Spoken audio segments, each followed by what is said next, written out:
welcome to Week and Geek, your new comics preview for September 11th. I'm Mike Ortiz. And I'm the Chris Brown.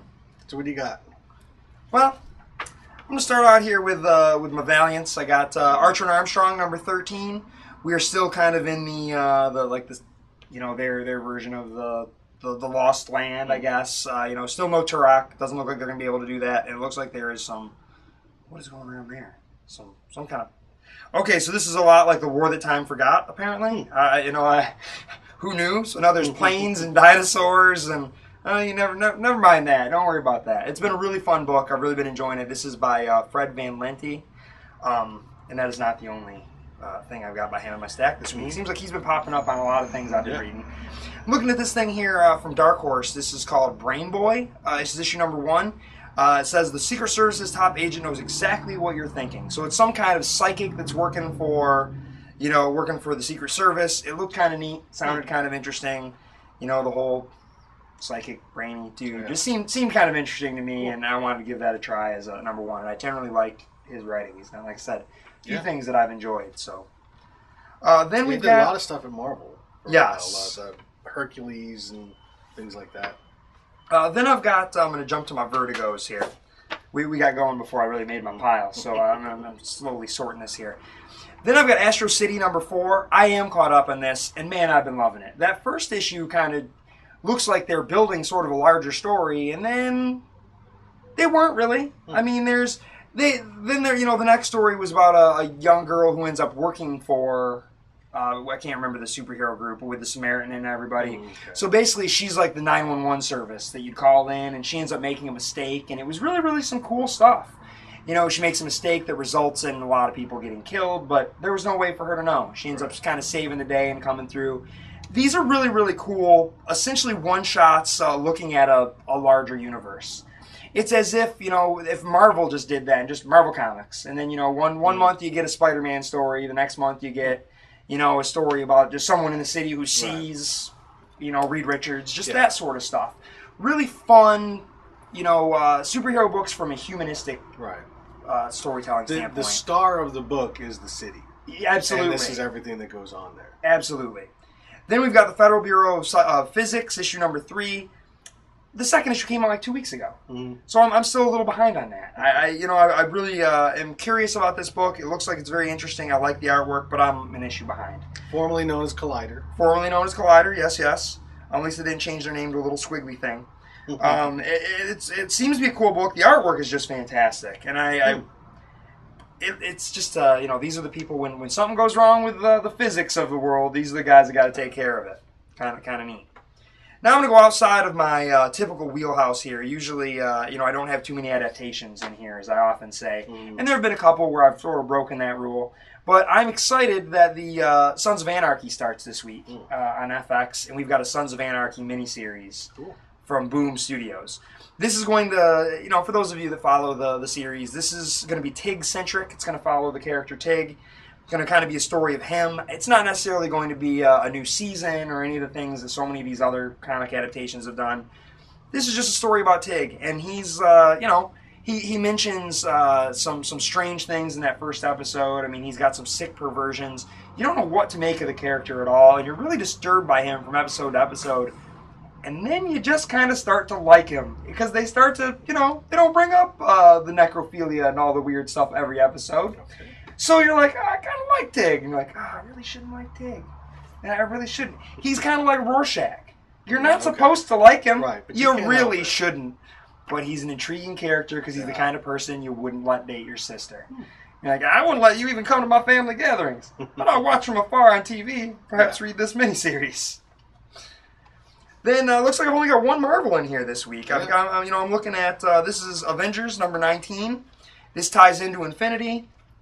This looks like, we've got more of, Ex-Nihilo had joined the team and is trying to help out there. So it looks like a lot going on with that and, fighting what's going on here. It looks like, is that some Chitauri? This is the Avengers out in space fighting that wave of whatever. Of death that's heading towards Earth.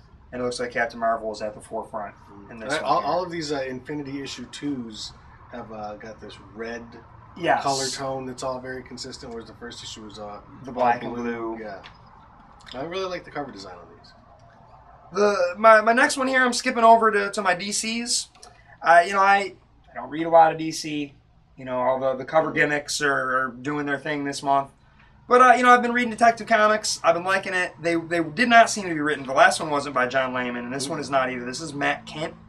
He was the fill-in artist on a few issues of Sweet Tooth, because he's got a very similar style to Jeff Lemire. And he does that book, Mind Management, from Dark Horse, that gets rave reviews. Mm-hmm. Nobody buys it here. I order it. I stock it. Nobody buys it. The artwork's fantastic. Really, really interesting stuff. Wish me I have to get rid of my cell phone. It's so broken I can't even turn the ringer off anymore. So we'll just get rid of that over there. So I'm going to look at this Harley Quinn, #1. Kind of excited about it. I wish it would just stop. I can't turn it off. My phone is so broken from being in my pocket. It's awful. And I just don't feel like cutting and editing because I'm in the middle of something. Right. So we've got No One Should Call Me While I'm at Work Anyway. I am at work. So this is the Harley Quinn issue. This is probably going to be a real popular one. This is 23.2. I imagine this is going to spin into her own series because she is getting one. So I'm guessing that's what this is going to do. To be continued in Suicide Squad -- 24. So she's in Suicide Squad. I guess they're just saying her story is going to continue there. Someone had asked me a question, through the Facebook, and there were a couple people on the thread, and just asked me about what these things were going on. I said, well, they're one-shots, essentially. They're not really, you don't need them if you want. And one person just kept arguing with me. He goes, well, at the end of the issue, it says to be continued in. Well, if you haven't been reading comics for, 37 years, you might be confused by that. What they mean is, this character is in this other book. Right. And at some point in time, you're going to see this character in this other book again. Well, and they are one-shots. They're not necessarily picking up. At the end of that Joker one-shot, it says, to be continued with a question mark. And we're in the middle of 0 year for the next year. So it's not going to be continued in Batman right off the bat. These are one-shots. The characters are going to appear in your books. Yeah, and they're like some of them. And they're fun. Like the Bizarro one also does not have kind of a definitive. It'll pick up somewhere in the Superman titles. Because Forever Evil is about all of the villains, obviously a lot of these villains are going to make their appearances in Forever Evil. You don't need these. Correct. These are basically just ways to introduce you to the villain and what they're going to do. If you're not familiar with the villain before, these are a good introduction. If you are, it's just kind of a neat little story with those villains. Yes. Then I'm going to jump over to my image books here. I got Clone #10. It's a great book. I really like this book. It seems like it's now starting to catch fire, seeing as how they announced the NBC has picked up a pilot, or at least commissioned a pilot. Right. Hasn't been picked up yet. They're still bitter that they let Walking Dead go, I'm guessing. They probably wouldn't have done it as well. No. But this has been a cool book. Essentially, we know who is not the clone. We know who the original person is. We know where that ties in. They're slowly kind of letting us know that. But then again, there's still factions and things at work, and it's a really, really cool book about, what if one day you showed up on your doorstep and tried to kill you? Man, I'm afraid every day that's going to happen. Mm-hmm. Then I've got Manhattan Projects #14. This is another one I'm a little behind. This is one I think I've decided I'm going to have to read in story arcs. Yeah. I'm just going to have to let them pile up and read them because they just read better that way. And I have fallen a couple issues behind. But again, this is an alternative history, U.S. history surrounding the creation of the bomb and all the mad scientist geniuses that did that. And what if they were really weird evil dudes from an alternate dimension or cannibal twins or, that sort of thing. And it was all a little different. The funny thing is I am caught up and I can't tell you what's happening in this issue. So that's a Jonathan Hickman book. That's what he does. Then I've got, this is going to be the end of my stack here, and it is not my top pick again. And it hasn't been for the last couple months.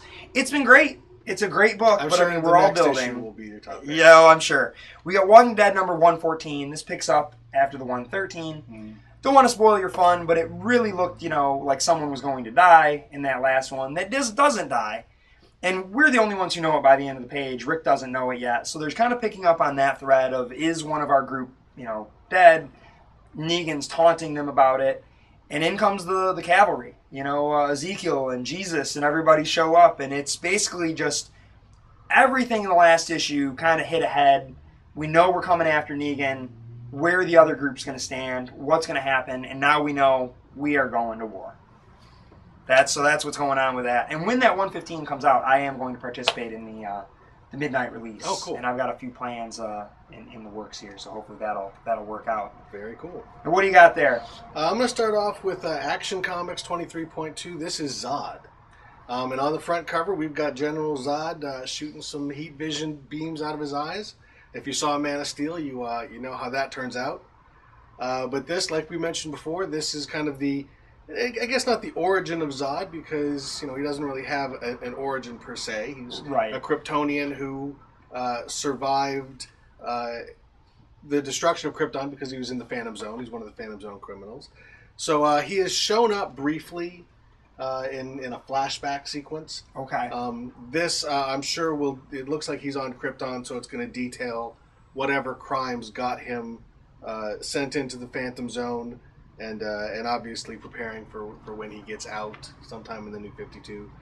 And that's really what's drawn me to a lot of these villain books. And I'm kind of starting off with all of these. So we're going to get the New 52 origin of Zod, which will be similar to but different from previous origins of Zod. Much like Superman 23.2, which is Brainiac. This one I'm very interested in because that's a great cover too. The Brainiac character has gone through a lot of different evolutions and changes, and by the time we get to the New 52, we had a Brainiac that was in the original Action Comics with Grant Morrison, but the Brainiac that's been popping up lately seems a little different. Okay. So I don't know if they're going to try and use this as a way to sort of consolidate the different versions of Brainiac and kind of give you some backstory. We've got some really nice artwork on this. Crisis on Infinite Brainiacs. Yeah, no kidding. So yeah, we're really just we've been given hints to what Brainiac's all about, but here hopefully we're going to get a little bit more information about that. Next up is another villain month. This is Green Lantern, and the villain this time up is Mongol. Mongol's been a major Green Lantern villain. He destroyed Coast City and triggered all of the Parallax stuff. I don't know if that's still in continuity. Wasn't he the leader of the Sinestro Corps for a hot minute? Yeah. And then Arkillo took over. He beat out Arkillo or something. And so he's definitely had. He started off, I think, as a Superman villain, but then just sort of became. He was a Superman villain. He got killed. His son became the new Mongol. Okay. So it was kind of a complicated history. All of that's out the window now, and this is going to be where Mongol stands in the New 52, and hopefully we'll see some elements of what of those old stories still apply and what don't. Similarly, we've got the Riddler. This is Batman 23.2. I've been enjoying the Riddler's appearances in Zero Year, so we're going to get a little bit more of that. Probably not going to step on the toes of that too much. This might be one of the ones where they, just like the Joker, where they give you hints of his backstory, but are really telling a story kind of set. I don't know if it's in the present or 2 or 3 years ago or what, but I've always enjoyed the Riddler all the way back to Frank Gorshin. Absolutely. I think he's been a great, often underused Batman villain. Not John Astin? I'm not a fan of John Astin, I have to admit, or Jim Carrey. But I really like what they've done with the Riddler in the comics, in the animated series. Really kind of a strange character, and I'm really curious to see what they're going to do with him in the New 52. Next up is Solomon Grundy. This is Earth 2 15.2. I had stopped reading the Earth 2 stuff, but just like the Desaad issue last week, I am interested in Solomon Grundy and in seeing his backstory on Earth 2. So I'm going to check this out. I remember. So if the origin's a little bit different now, is he no longer born on a Monday? He was born on a Monday, because the very last page... I wouldn't be surprised if Dan DiDio hated Mondays like Garfield and just switched it all up. It says born again on a Monday, so apparently he's a Christian. But yeah, this is... I don't know. I mean, I was not a big fan of Solomon Grundy before, but now he's kind of this emissary of the gray or the black or the decay or something on Earth 2. And, that's really been the thing with these Villain Month issues. Like, I've got Trigon #1 from Teen Titans. I haven't been reading the Teen Titans, but I was always a fan of the Trigon character back in the old Teen Titans. He's Raven's father. Is kind of some sort of a devil incarnation. So even though I don't get the new Teen Titans, I do enjoy Trigon, and that's why I'm picking this book up. And really with these villain books, because they're one-shots, they well, I'm sure they're dropping hints of things that are going to come, because that's part of the reason to do this. But really, it's just a chance to check out some interesting villains. I mean, the 3D covers are cool, but honestly, these would be pretty cool issues even with regular covers. So if you're just mildly interested in a villain, if you were interested in them in the past and you want to see what they're like now, check out these books because so far, I mean, I checked out a bunch last week. I was satisfied with all of them. Okay. You know, I really think this is, you know, DC's been getting a lot of flack for the issues with the 3D covers, but much like the Zero issues last year, these are just nice single one issue books, which you don't get a lot of these days. That just kind of give you a nice introduction to a villain. So I think they're pretty good. Check them out. 3D covers or 2D covers.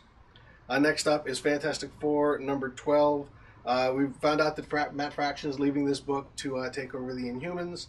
I'm not sure who's taking over after him, but this is continuing the story of the Fantastic Four bouncing around through time and space. I've been liking it. I'm a little nervous about a new writer, to be honest. Me too. I feel like we've had some good times with the Fantastic Four, and I really like this book when it's good.